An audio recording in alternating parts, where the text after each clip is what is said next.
over. Okay, great. Thank you. On that note, let us officially start the program. So, Excellencies, distinguished guests, ladies and gentlemen, before we start, I would like to just welcome, obviously, everyone to this session officially. And on behalf of the organizers of the African Dialogue Series 2025, it is my pleasure to welcome you to this inaugural webinar of this year's Africa Dialogue Series. My name is Yavi Madure, and I'm the president of the African Prosperity Fund. It is my great pleasure, distinguished honor, to be your moderator today. We gathered today under this year's African Union's theme of Justice for Africans and People of African Descent through Reparations to confront the enduring legacies of the Transatlantic Slave Trade, Colonialism, and Extractive Institutions in Africa. The UN Office of the Special Advisor on Africa and the African Union Permanent Observer Mission have partnered with a wide range of agencies from the continent and beyond, including from within the UN system, to leverage their expertise and points of view to enrich the discussions that will take place throughout this month, as I said, in this broad and inclusive platform. Today's discussion, the sub-theme 1 of the ADS 2025, Learning from the Past, Transatlantic Slave Trade, Colonialism, Extractive Economies and Institutions in Africa, invites us to not only reflect, but to reclaim our history and reshape our future with truth, justice, and collective purpose, setting the stage for the month ahead.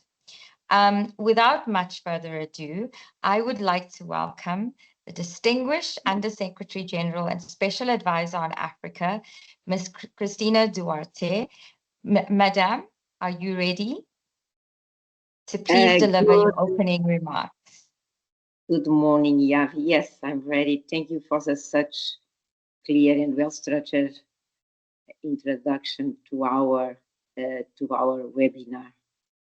Yes, indeed, this is a subject that touches each and every African heart.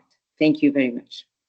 So, Excellencies, distinguished guests, ladies and gentlemen, our first theme of the 2025 African Dialogue Series is about learning from the past. Because the history of slavery and colonialism is a defining factor in understanding the nature of extractive economies and institutions, which represent obstacles to African development. We welcome you to this dialogue series, where we want to explore the concept of reparatory justice as a means to overcome these obstacles which persist due to this history. At the outset, allow me to thank the African Union Permanent Observer Mission to the United Nations, our long-standing partner in organizing the annual Africa Dialogue Series. I also wish to thank the United Nations Education, Scientific and Cultural Organization, UNESCO, and the African Union Economic, Social and Cultural Council for their excellent partnership with us throughout the activities of the first week of the ADS 2025, including today's webinar and the high-level policy dialogue scheduled for 30 May 2025, in which this year's Africa Dialogue Series culminates. Today, we'll reflect on history that continues to shape Africa's socioeconomic reality. Slavery and colonialism, reconfigured economies, governance, and institutional structures. Not to say culture institutions, leaving behind frameworks designed primarily for resource extraction rather than shared prosperity. These injustices have persisted long after independence, creating lasting disparities that demand urgent redress. The African Union's 2025 theme, Justice for Africans and people of African descendants through reparations calls for structural transformation, not just technical and quick fixes. Reparatory justice must empower African states to repair economic, social, and cultural foundations and drive inclusive prosperity. Slavery caused devastating demographic losses, with over 15 million Africans forcibly taken through warfare, deception, and manipulated judicial process. This exploitation fueled gender imbalance, weak institutions, political fragmentation, and economic instability.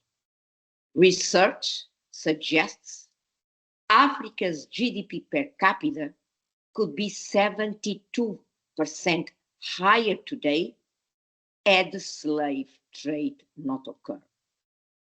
Colonialism interests economic subjugation, transforming monopolistic trading enterprise into full-fledged colonial administrations, prioritizing the colonizers' wealth over African development.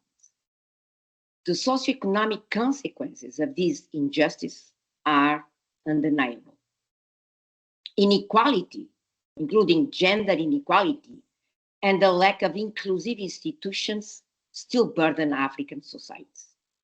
Because African nations have limited control over their own resources, the economic drivers of their societies remain primarily extractive. Structural inequalities continue to delay Africa's economic independence. Furthermore, international financing and development architecture has yet failed to address this structural inequality. Major challenge persists in assessing finance to invest in the drivers of economic transformation, including energy and food systems. Africa faces an annual infrastructure financing gap of between $68 to $180 billion, while debt servicing often surpasses health and education investments. Restrictive financing conditions and inflated risk premiums reinforce economic dependence, limiting Africa's ability to achieve sustainable growth.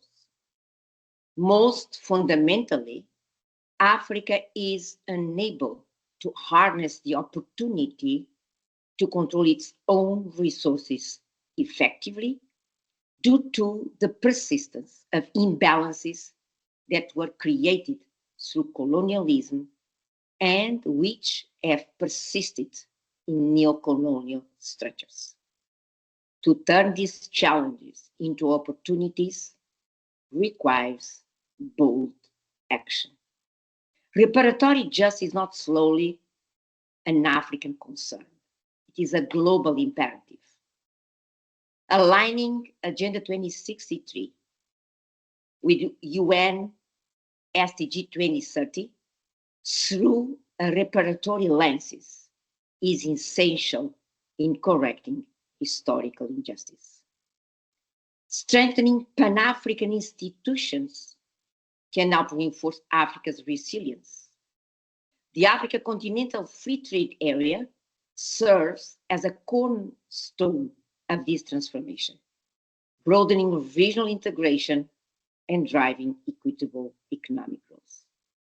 Distinguished guests, reparatory justice is both a moral obligation and a practical necessity for global stability. Together, through dialogue and through collective commitment, we can forge a new era of justice and sustainable development for Africa and its people across the continent and the diaspora. Thank you very much. Back to you, Yav.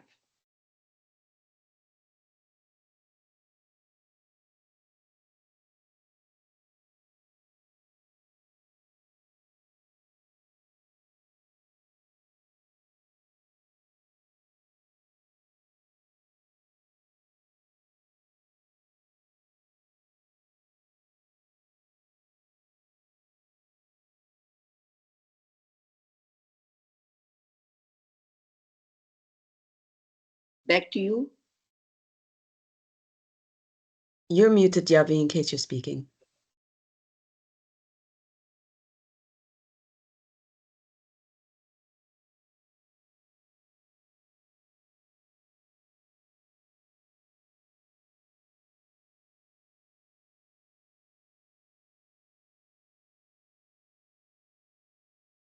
Mauni, it seems that the moderator has a technical problem. Yeah.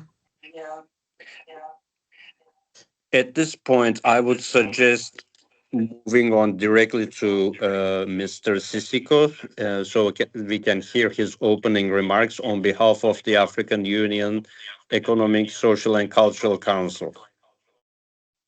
Yes, indeed, Woku. Thank you. Thank you. So I will speak in French. I hope the translation is working. Excellent, Madame Cristina Duarte. If you could put on your camera, please.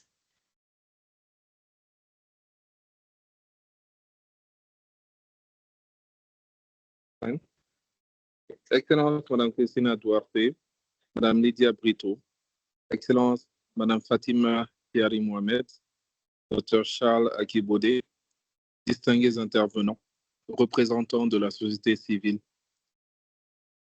C'est avec un grand honneur que je m'adresse aujourd'hui à vous au nom du Conseil économique, social et culturel de l'Union africaine.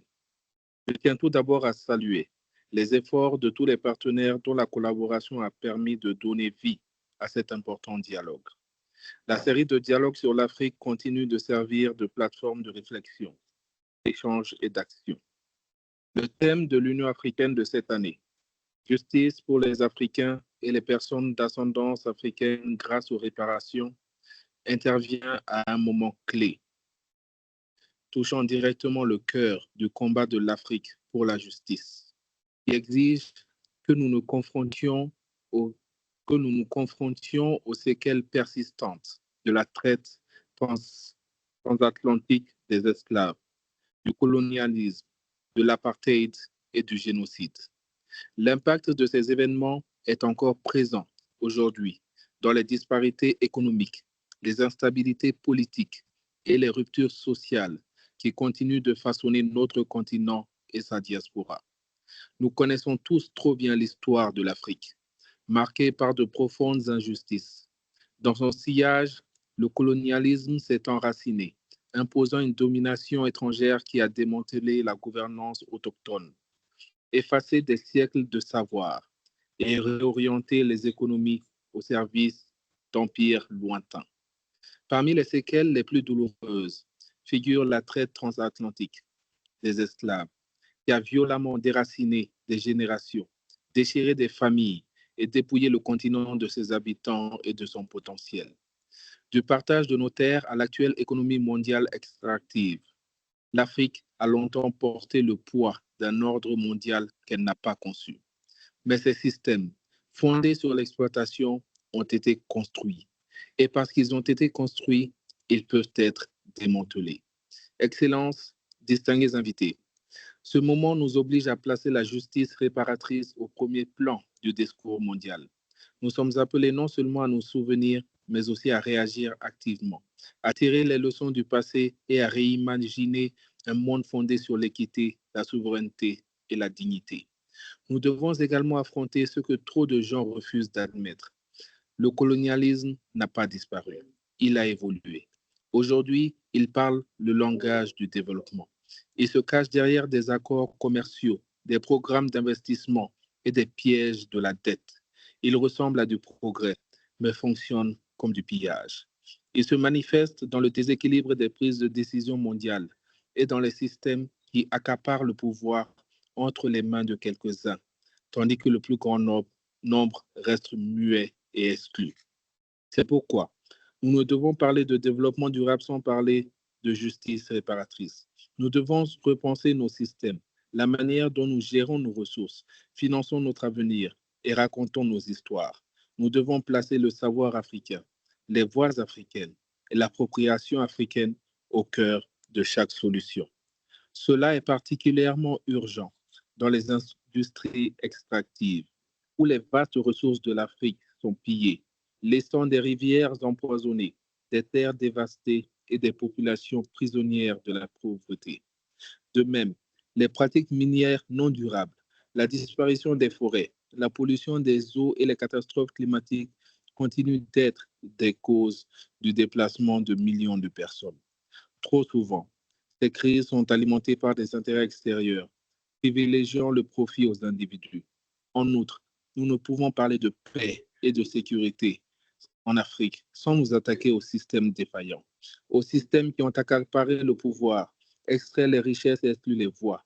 Ces systèmes n'ont jamais été construits pour nous et certainement jamais par nous. Par conséquent, elles ont déstabilisé nos régions, du Sahel à la Corne de l'Afrique, des forêts aux terres agricoles.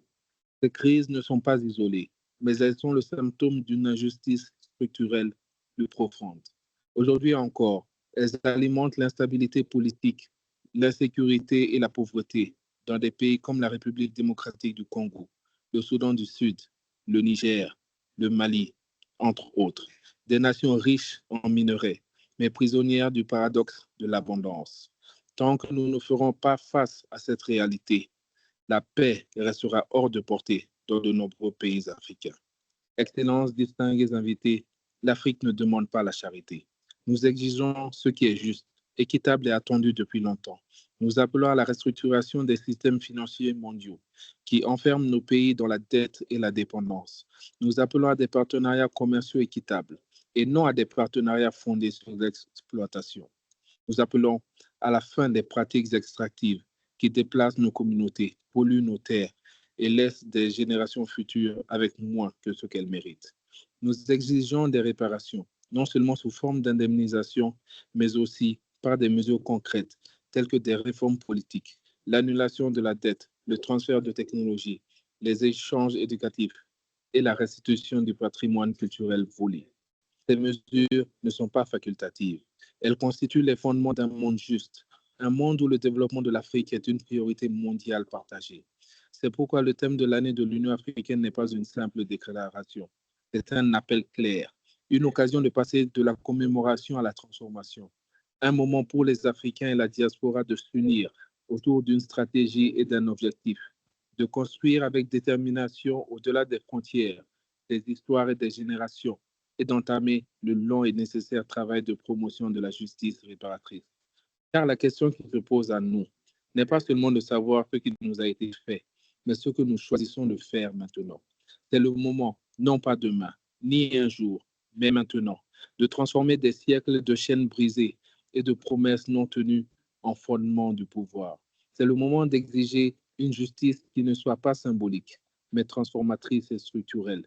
Une justice construite par nous, patronnée par nous et soutenue pour nous. Ce dialogue est une étape importante d'un cheminement bien plus vaste, celui de reconquérir notre avenir selon nos propres conditions. L'ECOSOCC est pleinement engagé à parcourir ce chemin aux côtés de tous ceux qui croient en cette vision, en la dignité et au progrès. Si l'histoire nous a appris quelque chose, c'est que l'avenir ne peut pas ressembler à ce qu'il a été. Cela commence par une idée simple mais puissante, l'être humain, et non le profit ou le pouvoir, doit être au cœur de chacune de nos décisions. Nous devons construire un nouveau modèle porté par les citoyens et responsables envers les communautés. La société civile doit être invitée à participer à l'élaboration des politiques qui affectent leurs terres, leur climat, leur vie et nos ressources. Notre pétrole, notre or, nos terres doivent servir nos populations. Nous devons ensemble bâtir des systèmes qui permettent à l'Afrique non seulement de vivre, mais aussi de prospérer dans la dignité, la souveraineté et la justice. Un continent où les aspirations de l'agenda 2063 deviennent des réalités vécues par chaque Africain.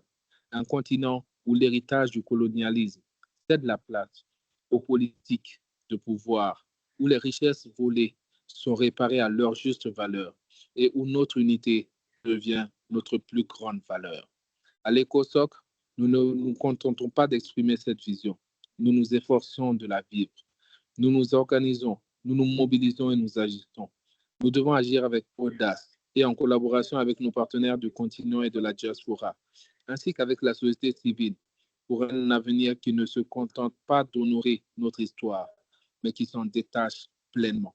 Cela implique d'intégrer des mesures réparatrices dans les politiques et les pratiques, par le biais du commerce équitable, de la réforme de la dette, de la justice climatique et d'une approche au développement impliquant l'ensemble de la société, en collaboration avec des plateformes comme l'UNESCO et le Forum permanent des Nations Unies pour les personnes d'ascendance africaine. Excellences, distingués invités, si nous sommes ici aujourd'hui, ce n'est pas par hasard, mais parce que nous aspirons à un ordre mondial équitable. En engageant le dialogue, nous devons réfléchir à des questions qui exigent des réponses depuis longtemps. Combien de temps encore l'histoire de l'Afrique sera-t-elle définie par l'extraction et l'exclusion, plutôt que par la dignité et l'autodétermination? Combien de temps encore les immenses richesses du continent enrichiront-elles d'autres peuples, tandis que ces populations resteront marginalisées?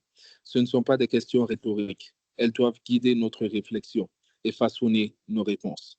Que cette génération soit celle qui choisit la justice plutôt que la commodité, la solidarité plutôt que le silence et l'action plutôt que les excuses. N'oubliez pas que la justice n'est pas un acte de générosité, c'est une nécessité.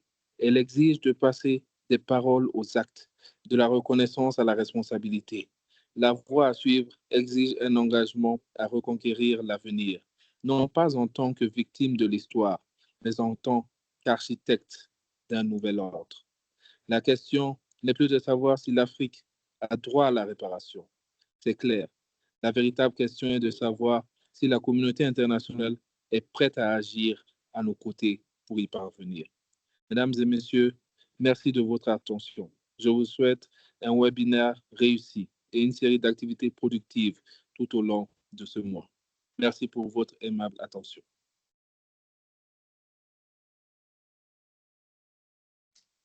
Thank you, Presiding Officer. You have spoken words from my heart in terms of African prosperity and us fighting for that. As much as we are focused on everything else, and there is much work ahead, but not allowing this to become any less of a focus area. Thank you, Ms. Duarte. I obviously, for some reason or the other, I couldn't unmute myself. I wanted to say to you, thank you for framing a way forward for us to be able to, straight out of the gate, telling us exactly how we can and move forward and be able to achieve actionable next steps. Thank you both for those opening statements in the first session. That concludes our opening segment. We are now going to move into the panel discussion. Before we do that, I just want to make sure that for those that have joined after the initial opening and introduction, is that you are aware that we are working on a live captions system. So if you're joining from your phone or your laptop, there's 3 little dots somewhere. If you go into that, it will say live captions. Please click on that. And for translation, I've just done it myself as Mr. Sissoko was speaking, and it works perfectly in order to be able to translate from French to English, actually any language. So please feel free to use that in terms of the live captions, but also in terms of the translation. We are now going to go into the panel discussion, and we're going to hear from an esteemed group of panelists and experts in their respective fields, obviously all linked to this particular topic and theme. They will come in, with a 4 to 5 minutes response as and when I call on them. And they will give their perspectives in terms of the questions, as per usual, in terms of the normal panel discussion. And then we will hear from our featured discussant for some complementary perspectives, input, feedback, and responses. We will also have an interactive session right at the very end. So if you can please, we are inviting your questions as the audience to be able to put your questions into the Q&A, into the chat box. and we will then send your questions or ask your questions of the panelists right at the very end. So please populate your questions as you think of them in the Q&A, and we will be able to ask the discussant as well as the experts any of your questions that you may have. The insights that we gathered today. So this is all not just another talk shop. The insights that have been gathered today will go into a call to action, which will be presented at a high-level policy dialogue of the African Dialogue Series 2025. And that particular session is scheduled to take place on the 30th of May, 2025. So at the end of this month, and therefore we have the entire month to be able to have different perspectives. With a focus placed on hearing from the experts and garnering as much knowledge and information as we possibly can, I'm not going to be reading out the bios of each of our panelists. If you see their bios, you'll understand that the length of their bios will take up most of the time, and we'd rather hear from them. So my colleagues will be posting their bios in the Q&A in the chat box and upload it to the website. I encourage you to read it so that you can understand the level of expertise that accompanies the passion that you are bearing witness today on a topic that is so fundamentally critical to the future of Africa. On that note, I would like to kickstart this powerful conversation today and go straight into the panel discussion. I'd like to call on Ms. Brenda Mofia, and I see she is ready and waiting. She is the head of Oxfam International's New York office. Ms. Mofia, if I can ask you, I can see you. So if I can ask you to please unmute yourself, and then to be able to go straight into the first question. So Oxfam, as we all know, all of us that are here today, has long advocated for systemic reforms to addressing inequalities. Given the colonial legacy and its impact on extractive economies, which I'm very passionate about, what innovative approaches can be adopted, would you say, to ensure that global financial systems support fair and equitable access to resources, including through better control of their own economic and financial flows, and ultimately to sustainable development for African Union member states? Ms. Mofia, the floor is yours.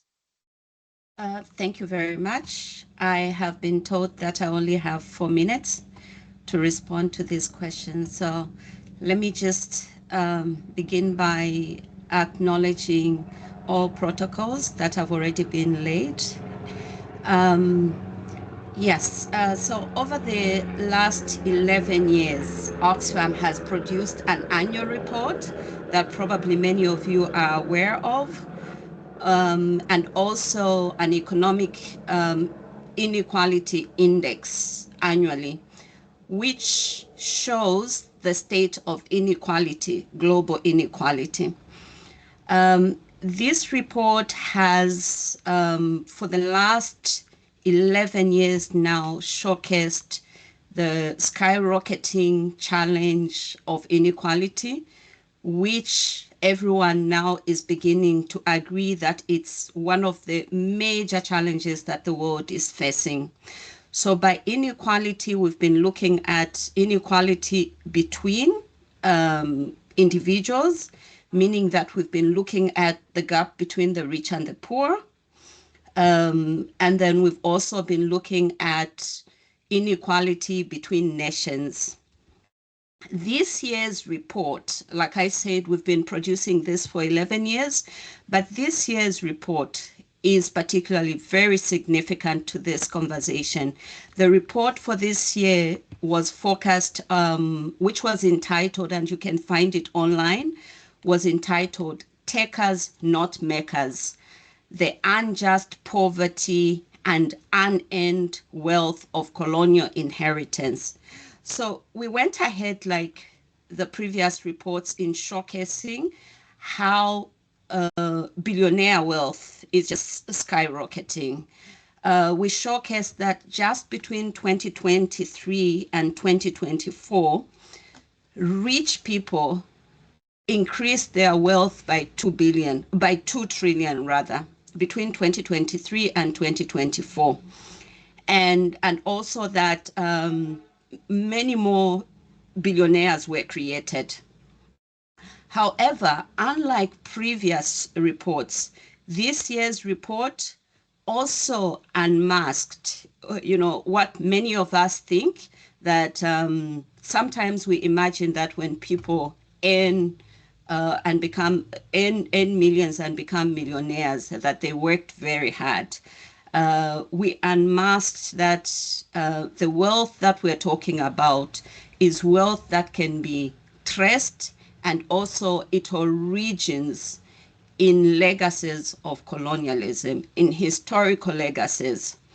It shatters, therefore, the report this year shatters the illusion that everyone just works hard, that everyone is talented, but rather went ahead to showcase that this is actually wealth that we're talking about, that was inherited and which has also passed on as a result of chronism, rather, and monopoly of power that has transcended from colonialism directly.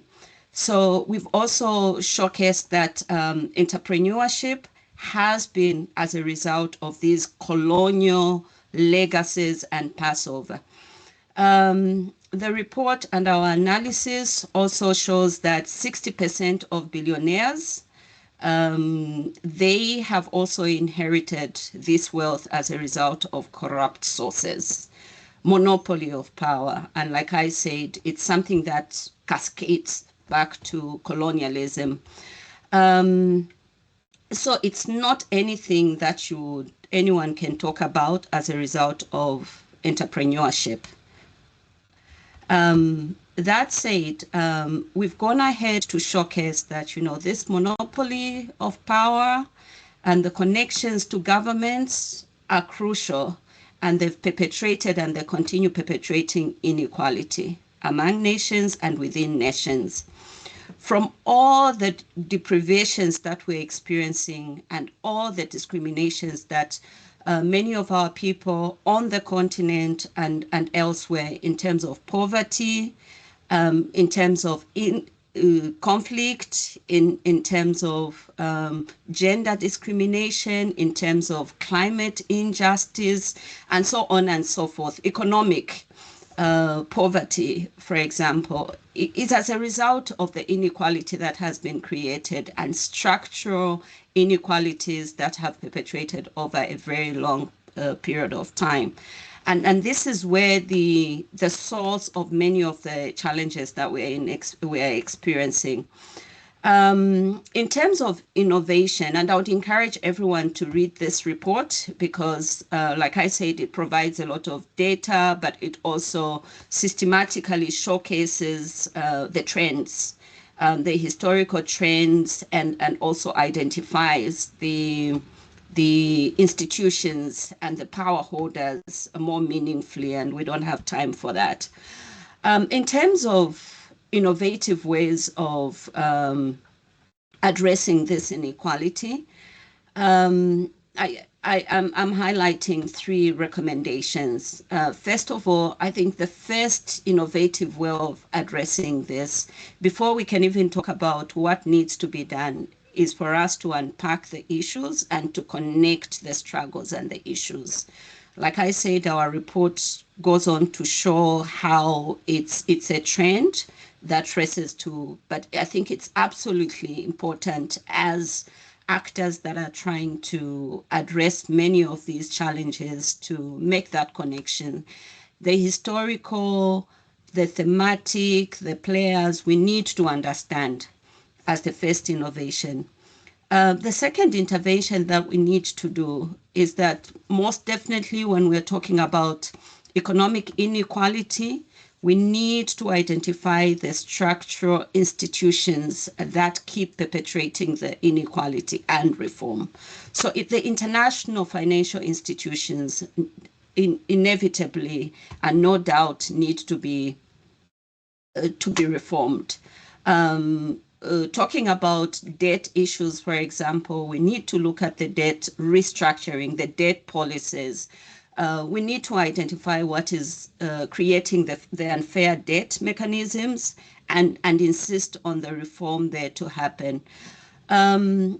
We need to encourage African countries also to support calls for UN conventions on debt, on tax convention.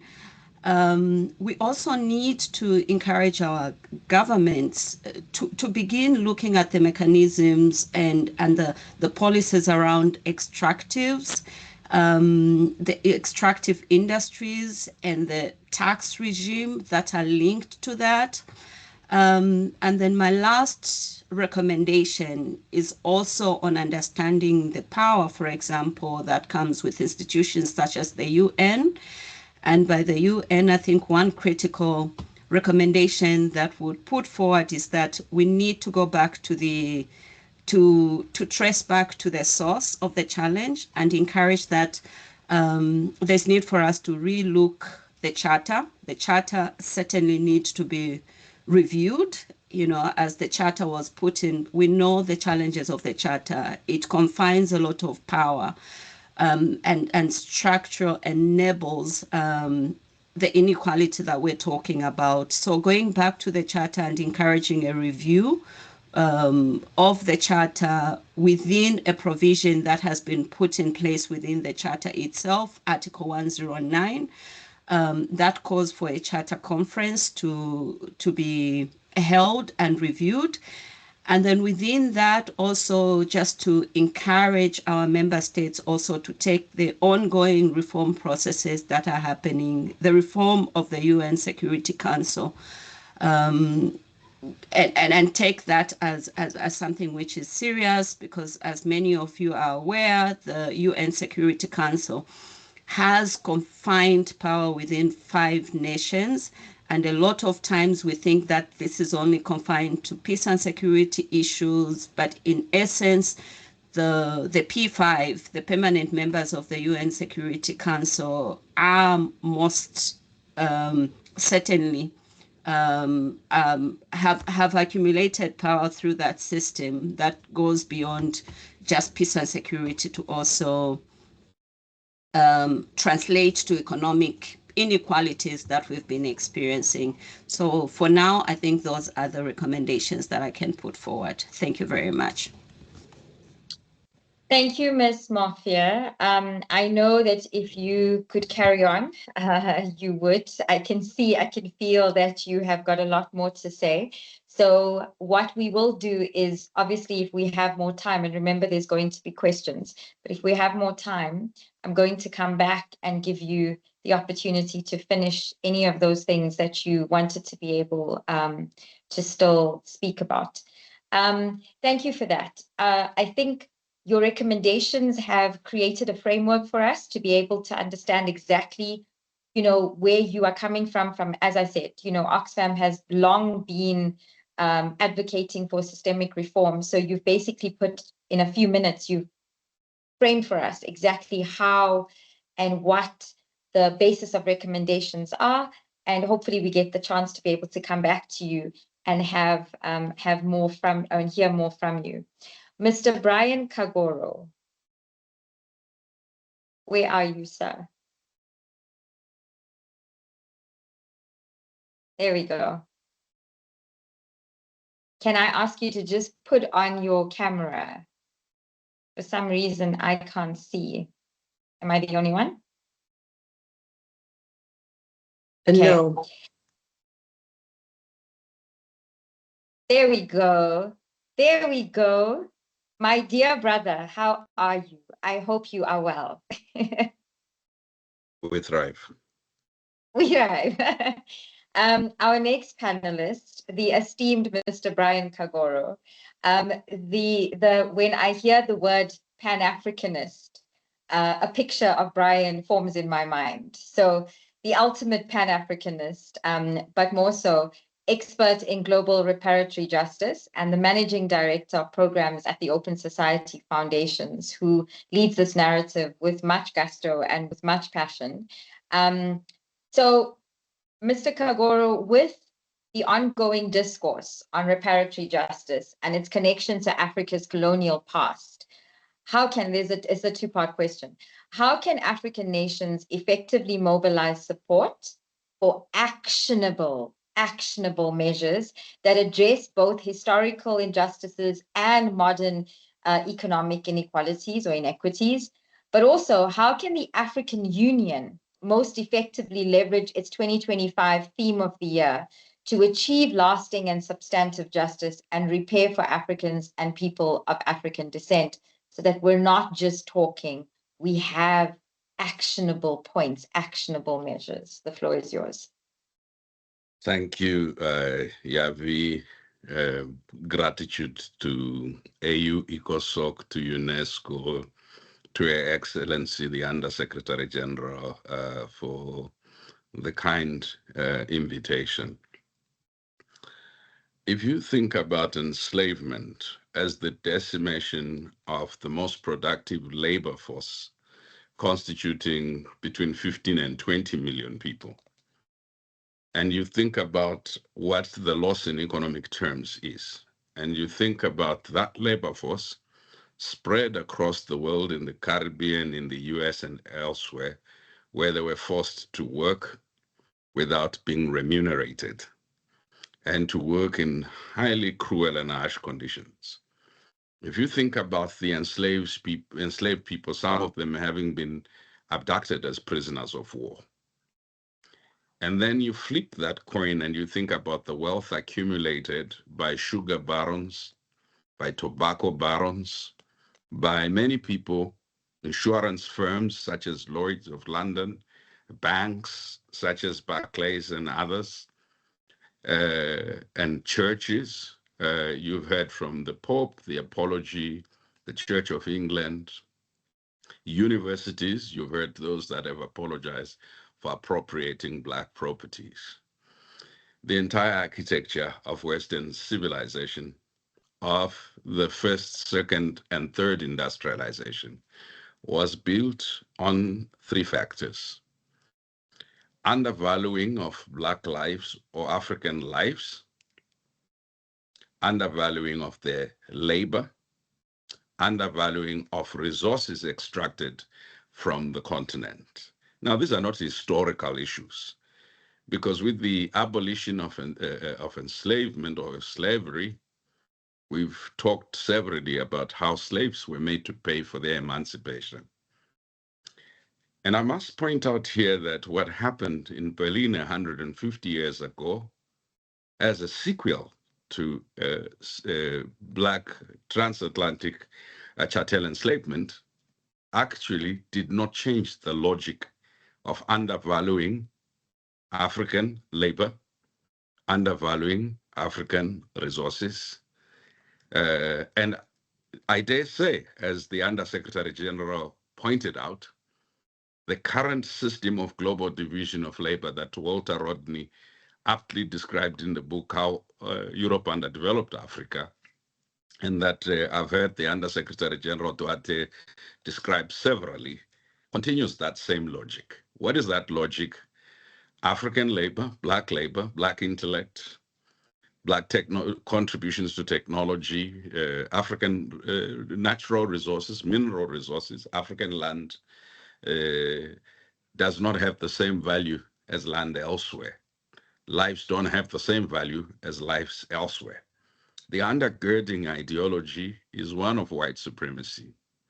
Now, you may want to then compute these costs, as others on this call have done, in terms of what was the human cost. And sometimes we focus on the physical brutality, the rape of women, the separation of mixed race children from their parents.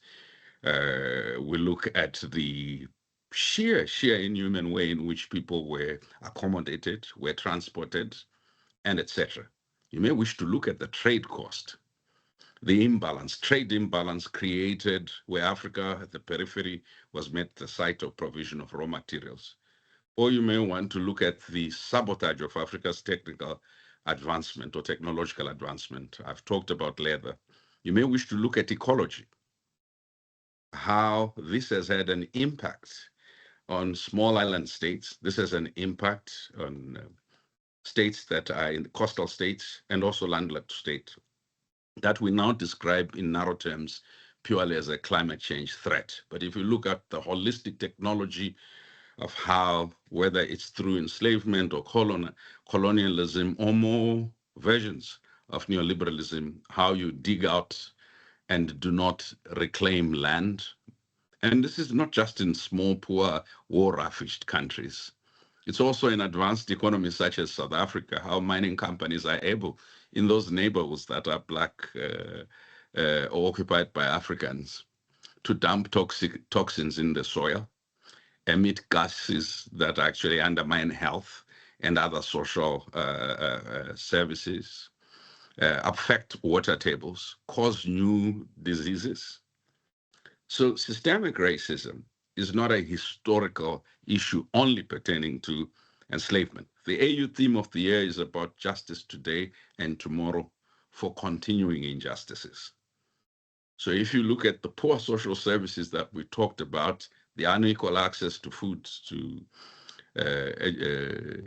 water, and to education, and etc., these are not simply failures of immoral, unethical, kleptocratic governments in Africa. And those governments must bear responsibility for behaving in the same way that external colonialists and enslavers behaved. But let's look at the systemic way in which the global economy undergirds, underwrites a system of globalized and racialized capital development of capitalism. So racial capitalism based on systemic racism, which is based on white supremacist views, explains why in the country that you, Madam Moderator, comes from, when you started talking about some form of land redistribution, reclamation, in order to address these histories, there was a response from a developed global power that sought to punish your country for doing so. In the small country of Zimbabwe, the same response. So global power is not interested in redistribution. In fact, it doesn't only censure it, it punishes it.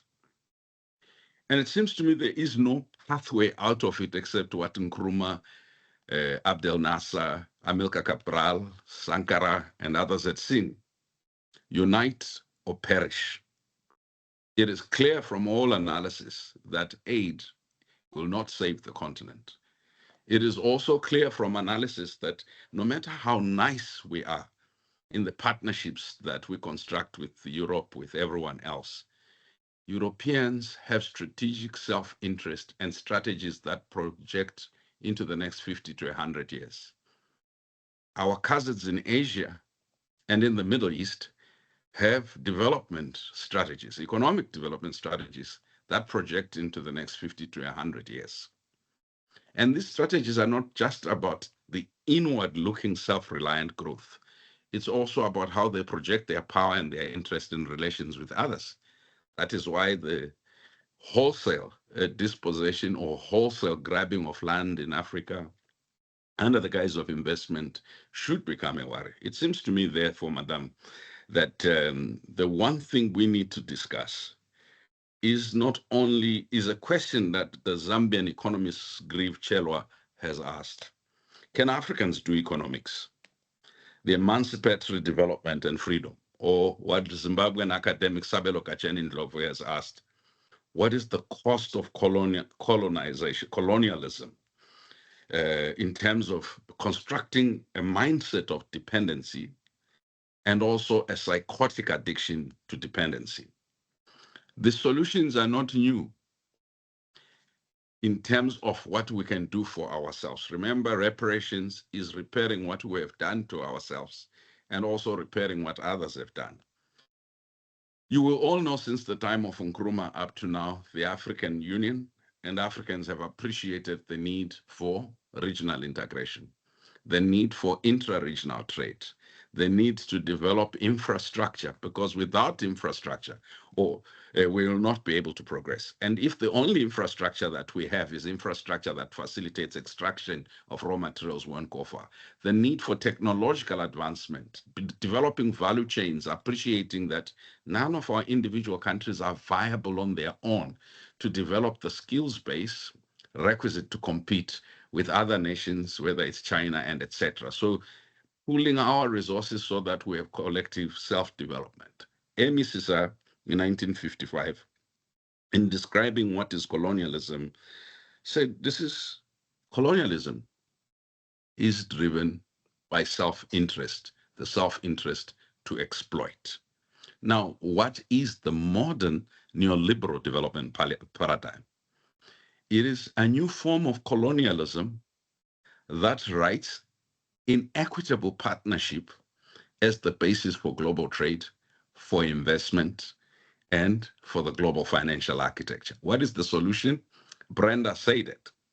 If we don't renegotiate historical accountability for the climate consequences that we are suffering, if we don't rewrite rules that enable us to find historical reprieve for our intellectual properties that continue to be stolen, that have been stolen, if we don't write historical reprieve to exit from the ownership of most of our mineral resources by foreign companies and etc., what we will have is the notion that all that Africans require are a few Blair toilets somewhere, early childhood development schools, as important as these are, and knitting clubs for women, whilst other races are entitled to building mega factories in which the only role for Africans is as laborers, low-skilled laborers. We cannot get to a stage where we are competitive with respect to our agriculture, competitive with respect to our minerals extraction, if we don't build the skills base. And I am going beyond this question of education, the skills base. And I know we will debate some more. I just wanted to say reparations is about the future and informed by the past, and using the present not only to plan, but to actually do. Thank you. Exactly, to actually do. So first of all, it's always a treat to hear Mr. Brian Kagoro speak. It is always a treat if you've just heard exactly how he can put things into perspective, not just the past, not just the future, but the present. And you've now just heard. I would like to move on. I am loving, by the way, to the organizers, I am loving, ECOSOCC will tell you, I am one of those people that have a question the moment I walk into a room, and the question is normally, where are the women? So I have to say to you, I am loving this session today with all the women that are leading this conversation and that are guiding, shaping, and determining the future on how we move this forward. So I'm loving this, which is a great segue to bring me to Professor Benanya Zimba, an associate professor and member of the Mozambique government's advisory board. Madame specializes in issues of women and gender, enslavement, oral history, and memory, culture, and identity. Madame, you have been on the call from early. It is much appreciated. If I can see you, I've been able to see you. If I can ask you to just unmute yourself in the meantime as I put the question to you. Like many other African countries, Mozambique continues to grapple with colonialism's socioeconomic legacies, like many other African countries. Based on your expertise, how can historical narratives and cultural initiatives be used to inspire policies that promote value addition and industrialization in a so-called, because of what Brian just said, in a so-called post-colonial African economy, ensuring greater economic sovereignty for African nations? Madame, the floor is yours. Thank you very much. Please allow me, in benefit of the time, to consider all the protocol observed. So, Your Excellencies, dear participants, thank you very much for the invitation. I'm very, very honored. I'm going quickly to the questions. And I have 2 points to highlight, basically. One, and first, about the socioeconomic legacies inherited by colonialism.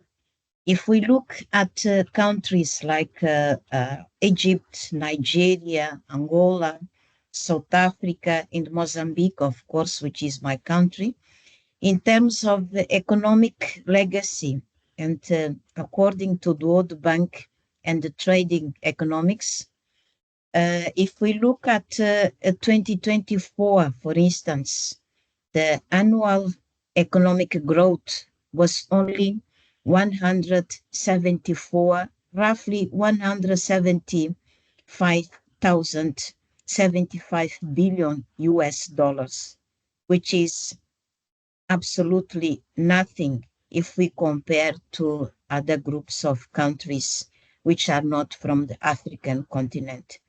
And this is what we talk about colonial legacy, independently from the level of heavily or not so heavily affected countries by slave trade and slavery systems, which is the ground basis of colonialism.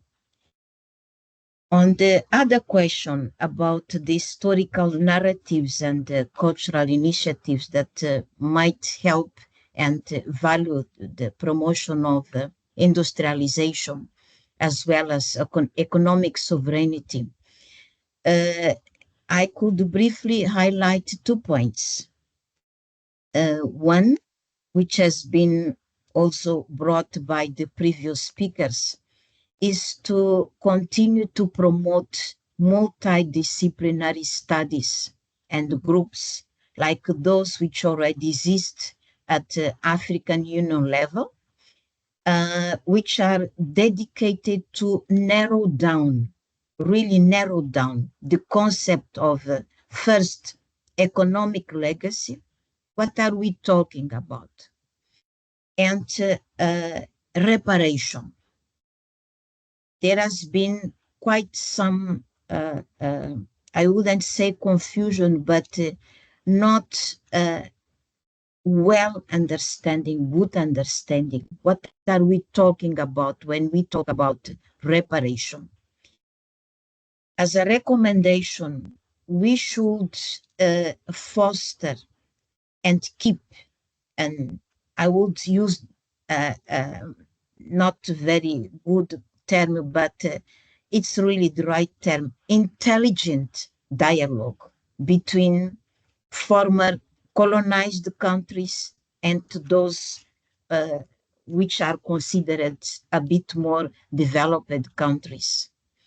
By fostering this type of dialogues and in cultural terms, for instance, in academics, there are initiatives that should continue, that should be highlighted and help this intelligent dialogue. For instance, the development of the database. There are already some, like the intercontinental, the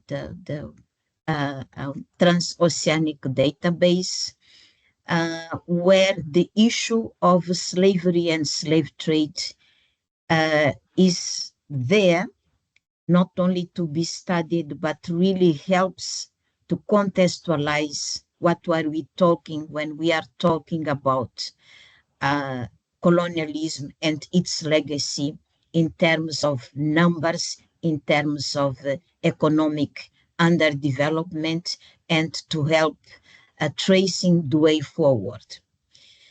The way to another recommendation, it's concerning the syllabus and school programs at all levels, from primary, secondary, university level, where especially in the African continent, there is a study of the history, sociology, multidisciplinary studies, that help people understand where we are, what are we talking about legacy, and what are the ways forward. And in this regard, also, for instance, museums are a good way of, quote unquote, continue to foster reparation and to talk about, to foster what we call the reparatory justice. And the second and last point, in terms of recommendation about initiatives, the previous speakers have also highlighted it, but I will highlight it again, is to ensure that African natural resources can be used to develop Africa, rather than being a source of social, political, and all types of conflict. And this is very important to understand, because when we look at Africa, all over Africa, from north to the south, it's rich, actually extremely rich, but it is not easy to foresee. From when we look at relation of forces, the way they are at the moment, it's very difficult to see how to move from the use of this natural resource without being associated with the conflicts, social conflict, and Africans are deprived from benefit of these natural resources. This is where industrialization, might it be from other type of resources or agro-industrialization, cannot be done without giving Africans real opportunity for economic development. This is all for the moment. I think the time is over, and I will be glad and ready for a dialogue and a discussion, for the discussion. Again, thank you very much.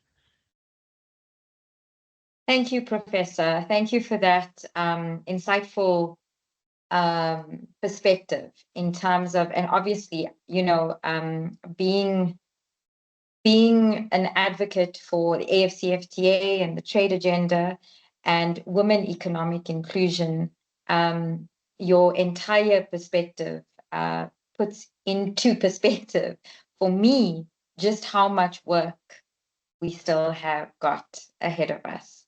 Thank you, Madam. Thank you, Professor Zimba. We are also joined by Mr. Dudu Diene, Vice President of the Scientific Committee of UNESCO Project of Enslaved People, former UN Special Rapporteur on Contemporary Forms of Racism. Sir, I can see you very, very clearly. If I may ask you to unmute yourself in the meantime, just before I go into the question. So, there we go. Yes, there we go. Okay. The transatlantic trade in enslaved people has left a profound impact on Africa and its diaspora. How can UNESCO's work in preserving and disseminating this history contribute to a global understanding of its lasting consequences, and what actions are necessary to drive reconciliation and equitable development? In that, what synergies do you see between your committee and other platforms such as the UN Permanent Forum for People of African Descent? Sir, the floor is yours.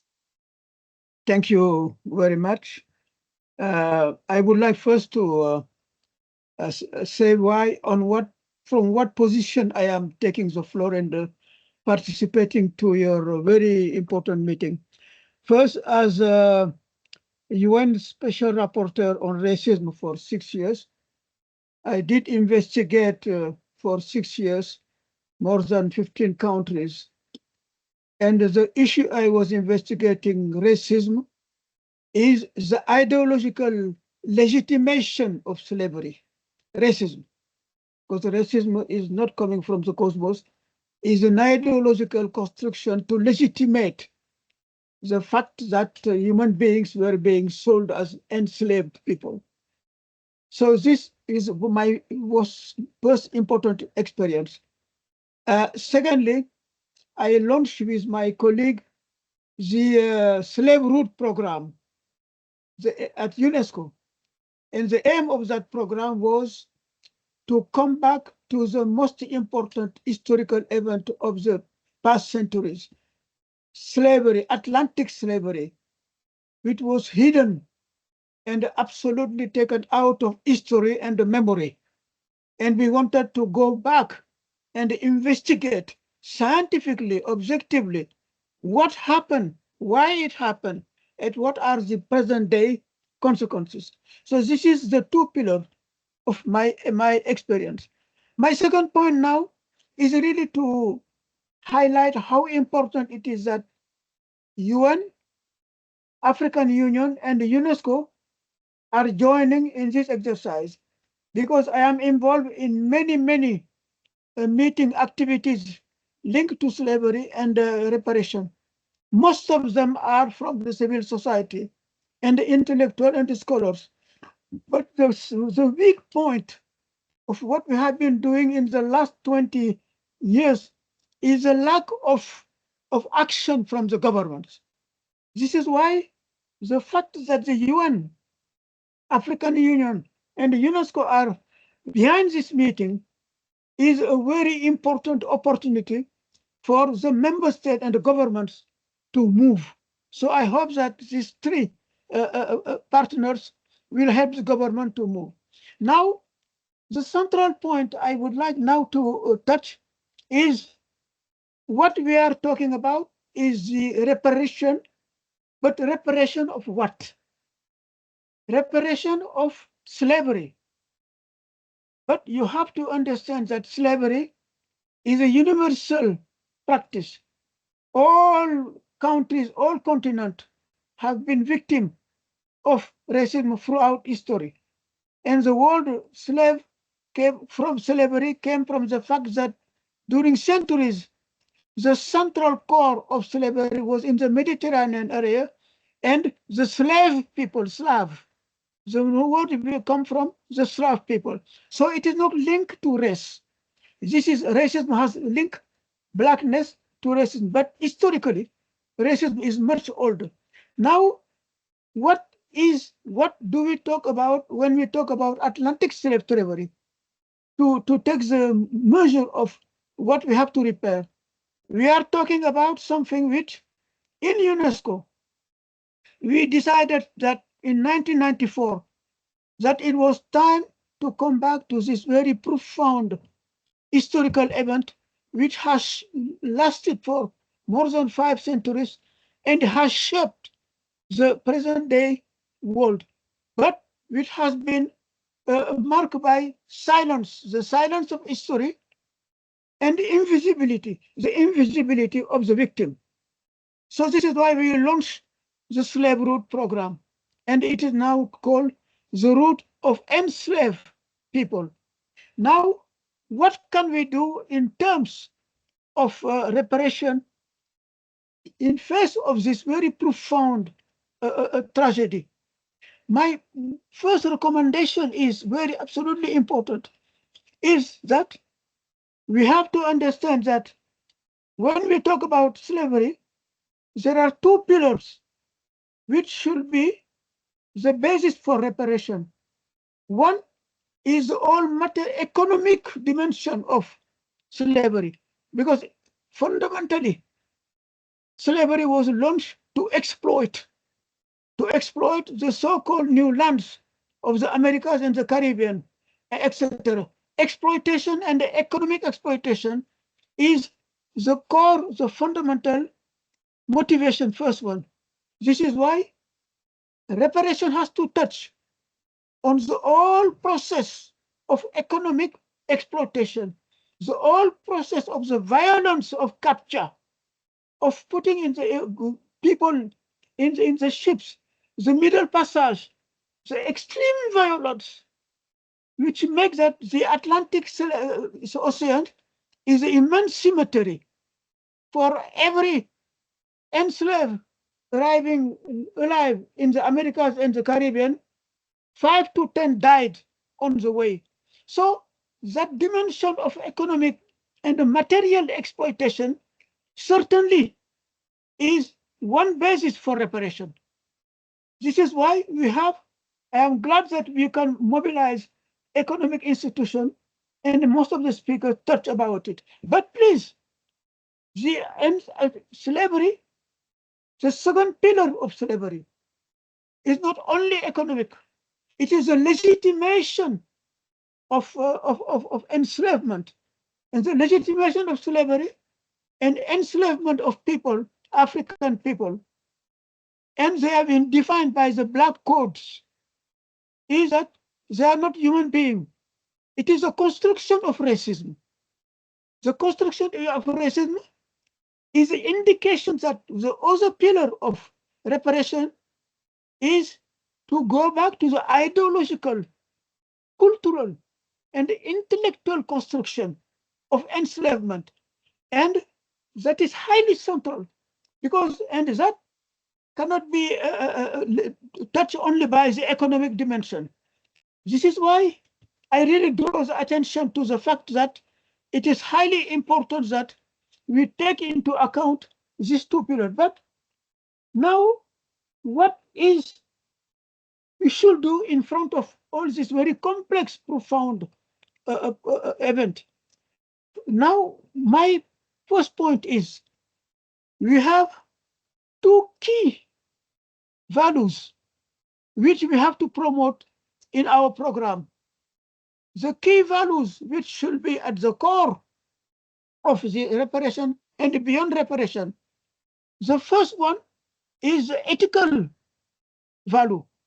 We have to question what are the human values which have created, which has brought people powers in the 14th, 15th century to decide that they are going to exploit new lands and take human beings and define them as non-human and exploit them. So the ethical dimension is absolutely a central point in the process of reparation. The ethical reparation. Ethical, if I may ask values? If I may ask you to wrap up. Sorry. The second point now is what we did in Durban at the conference, World Conference on Racism in 2001, is to define slavery as a crime against humanity. Defining it as a crime against humanity is an ethical reparation. But the second reparation is a historical reparation. Because once we define it as a crime, we have to document the crime. This is what UNESCO did with the slave route. Documenting the crime is giving it reality. The third reparation is educational reparation. It means that everything, the historical reparation, come out and show which was in silence has to be put in the historical book. And the last one is a social, economic, and political reparation. Now I conclude by saying that what is highly important is for us now today not to forget the present day context, because what is emerging now from what is happening in the US and the new powers is that there is a very strong opposition to the issue of diversity, equality, non-discrimination. It means that those are at the core of the enslavement. So in conclusion, I have 4 reparations I am proposing, which are linked. The one is ethical reparation. The second one is a historical reparation, documenting the crime. The third one is educational reparation. And the last one is a social, economic, and political reparation. Thank you, Mr. Dean. If ever we needed to end our panelist discussion on a very passionate note. Mr. Dien, you are the very right person to be able to put everything into perspective and to talk us through the fact that it is a crime and it needs to be understood and framed and positioned as a crime. And so this brings us to the end of the experts, my questions rather, but and almost the end of the entire webinar. So I'd like to do a closing remarks round. There were two questions in the Q&A. And if I may ask my panelists, my four panelists, I'm going to ask you, and please, I need to ask you to stick to time. So I'm going to give each of you 2 minutes to do your closing remarks, and not the moment I switch on my camera, you must know your 2 minutes are done. But there are two questions that I would like for you to answer and comment on from your particular perspectives, so that we can have each of your perspective on it.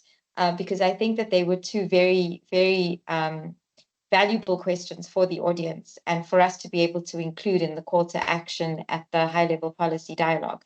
So the first question is, given the funding structure of the UN, what is the likelihood that a review charter would result in a power redistribution? What strategies could realistically be employed to advance systemic change?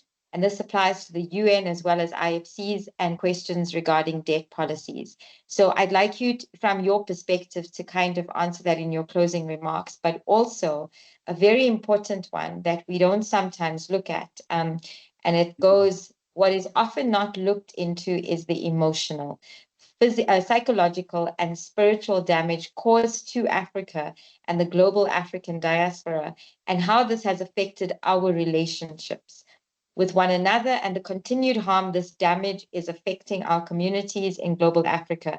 My question is, how can we center healing in our conversation? So if I can please, before I go to the closing remarks from Mr.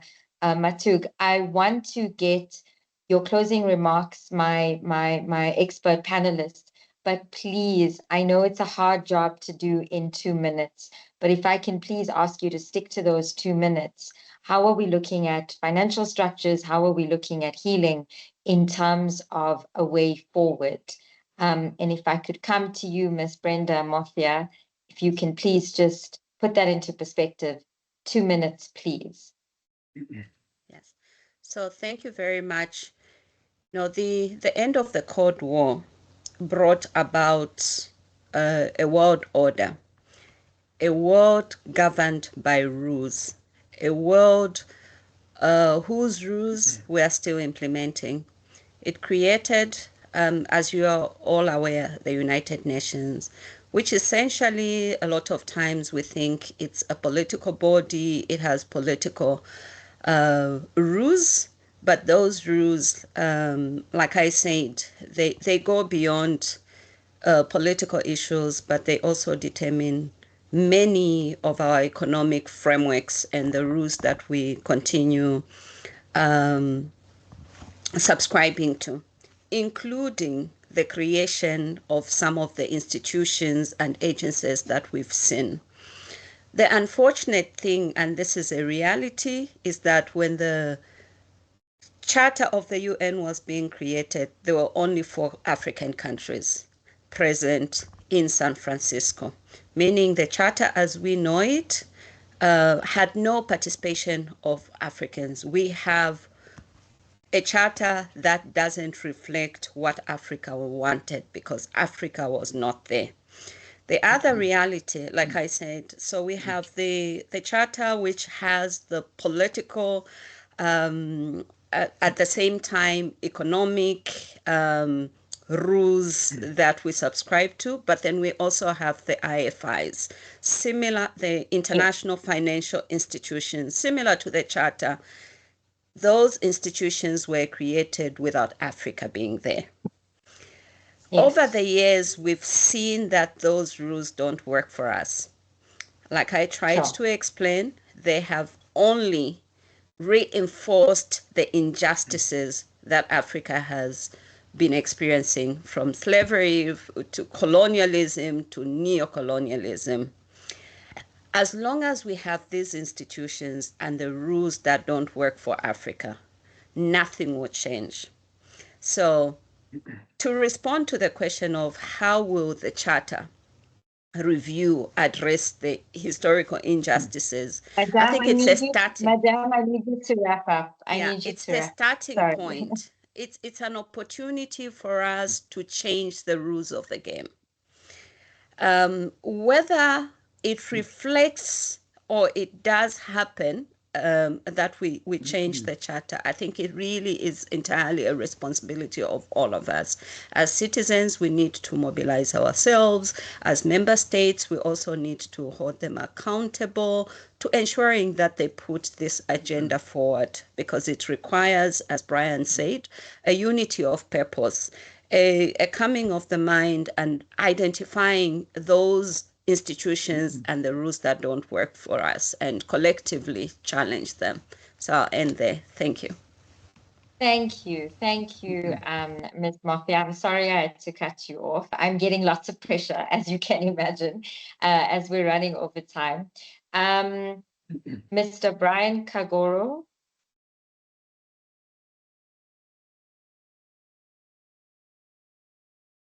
Camera.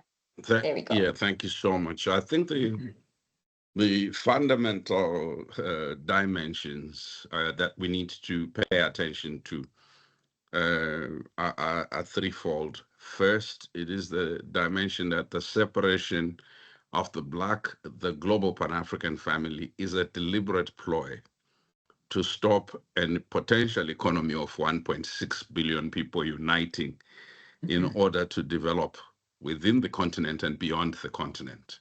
And that is why, even for most Africans, when they think about trade and investment, the first thing that comes to their minds is not the Caribbean, it is not Black communities in Brazil, it is not the African-American business sector.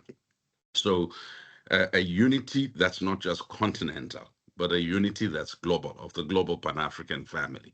Number two, the African Union just needs to be serious about what is the sixth region, right? Because you're not going to create structural benefits in trade, in investment, in citizenship, in returns, and etc., in education, and to leverage the global Pan-Africans' wealth in terms of scientists, investors, technical expertise, if you don't create a proper structural home. And we need to start speaking out each time there are violations of the rights of Africans who are descendants of enslaved Africans, wherever they are violated, including in the United States. I think I commend that Africans stand in solidarity with the Palestinians, stand in solidarity with many other people, but you know, we need to. And how do we heal amongst ourselves? We have to interact more with each other and acknowledge the diversities of pain, and also the fact that they wanted us to misunderstand each other. They wanted us to fight. And we do have differences, whether they are social, cultural, but those differences can only be negotiated by looking at the common purpose. I thank you. That the most fundamental thing is for us to believe as Africans and Afro-descendants that indeed African lives do matter, African economies do matter, African labor does matter, African resources are our shared wealth. The restitution of cultural assets is a shared wealth for all of us.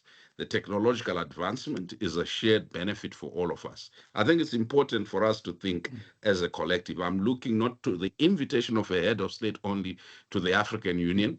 I hope the African Union, UNESCO, and the UN will take seriously the joint African Union CARICOM summit in September and bring a people-to-people gathering that then is followed by heads of state or state-to-state gathering. Thank you. Thank you, Mr. Kagoro. Professor Benanya Zimba, your 2 minutes, madam.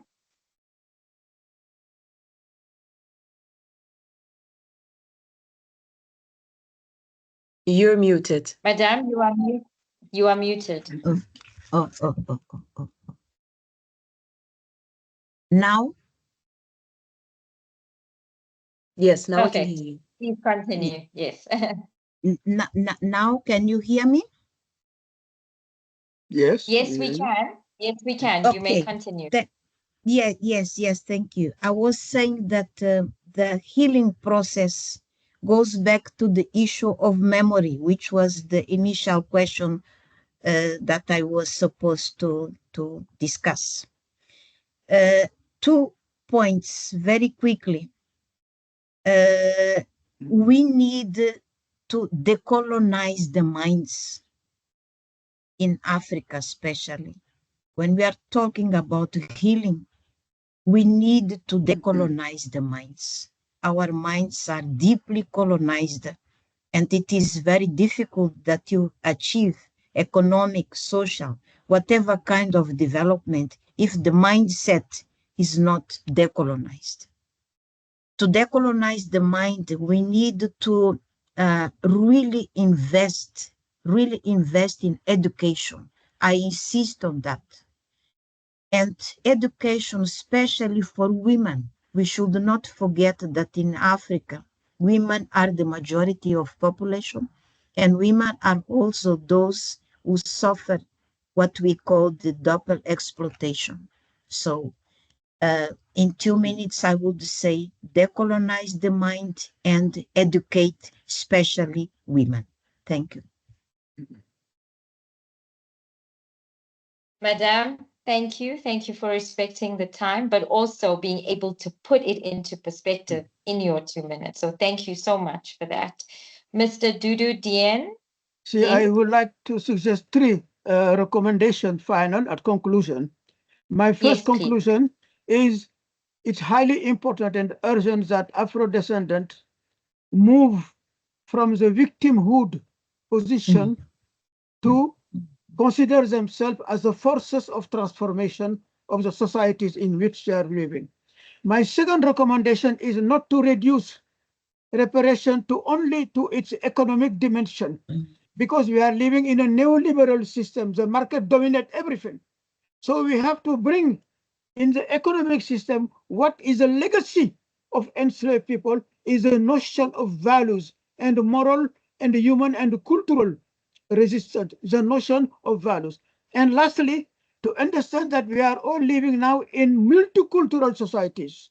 It means that it is not enough and not good to lock ourselves between only African or Black.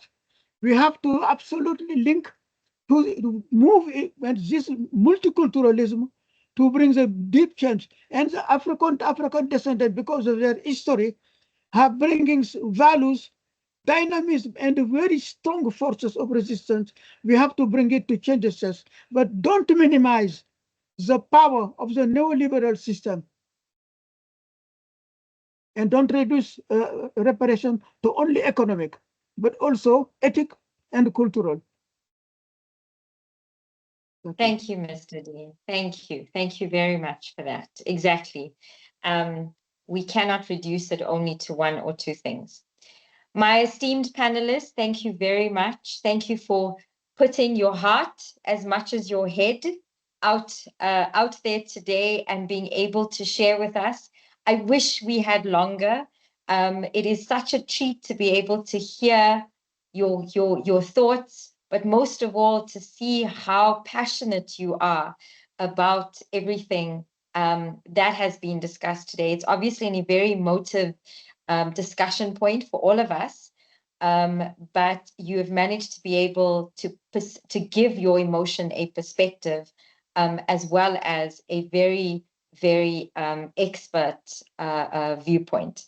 Bringing me to Dr. Charles Akibode, who is the Special Advisor to the President of Cabo Verde and consultant to UNESCO for the African World Heritage, who kindly agreed originally to act as a discussant and share with us his wide-ranging expertise, but he has unfortunately needed to leave the session because he's quite in demand and he had to attend another session.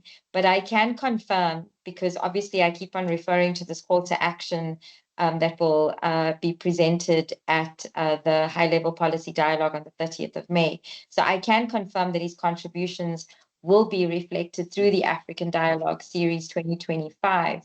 and all of the comments that he would have made will be included. So it's not that we would have lost it in any which way. It's just that we didn't have the pleasure of hearing from him. But this brings me to the conclusion of the panel discussion, and it is my absolute pleasure to invite Mr. Salim Matoug, the Senior Political Affairs Specialist at the Permanent Observer Mission of the African Union to the United Nations, who is representing Her Excellency Ambassador Fatima Kiari Mohammed, Permanent Observer of the African Union to the United Nations, to deliver the closing remarks of today's session. Sir, I invite you to take the floor. Good morning, Madam. Excellencies, distinguished speakers and participants.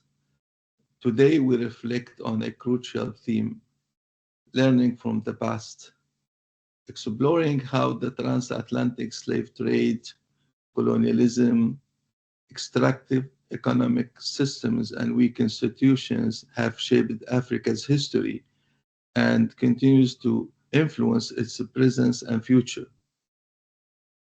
Understanding this history is not about dwelling in the past, but about learning from it, build a more just, equitable, and self-determined future for our continent. The transatlantic slave trade, colonialism, and extractive economic systems were not isolated historical events. They were interconnected forces that systematically stripped the continent of its people, resources, and institutional capacity. These historical legacies fostered distrust, imposed artificial borders, dismantled indigenous governance, and reoriented economies to serve foreign powers. As a result, centralized extractive institutions were left behind that continued to undermine democracy, equity, and economic diversification even after independence. To move forward, Africa must learn from this history, not to remain in victimhood, but to reclaim its agency. This means investing in inclusive governance, equitable economic models, and education systems that empower African narratives and innovations. It also requires breaking neocolonial dependency and fostering regional solidarity. Learning from the past is not only a moral imperative, it is the foundation for a just, prosperous, and self-determined African's future. We must understand the past not to assign blame, but to understand its causes and consequences. Through this understanding, we can move forward with wisdom and intention. The chains of the past can be broken not only in memory, but in systems. By learning from our history, Africa's future can be one of dignity, justice, and prosperity. As we reflect on the past and progress still needed, today's conversation underscores the urgency of narrative justice. The harms of the past are not relentless. Their legacies remain deeply embedded in present inequalities, both on the African continent and across the African diaspora. This year's theme of Africa Dialogue Series 2025, Justice for Africans and the People of African Descent through Reparation, calls for moving from reflection to concrete action. We must pursue reparative measures, legal, political, moral, and economic, and seek to restore not just material resources, but also memory, agency, and sovereignty. The role of institutions at the national, regional, and multilateral levels is crucial in supporting these transformative efforts through policy that address these enduring injustices. Let us carry forward the insights of today, shared today, into our collective efforts, advocacy, and policy spaces. Finally, we at the African Union remain committed to work with all stakeholders to ensure that justice for Africa and its people is not merely a principle, but a lived reality. I thank you for your kind attention.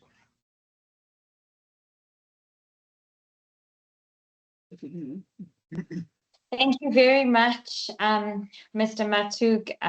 It has brought the day's proceedings into view and allowed us to be able to reflect on your words as well as those that came before you today in the session.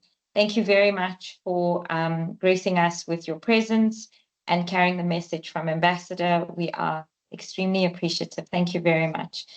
This brings us to the conclusion of our webinar. Thank you once again to everyone that has joined us today for this very critical discussion on the future of Africa. Even though the discussion was about the past, this is very much about the future.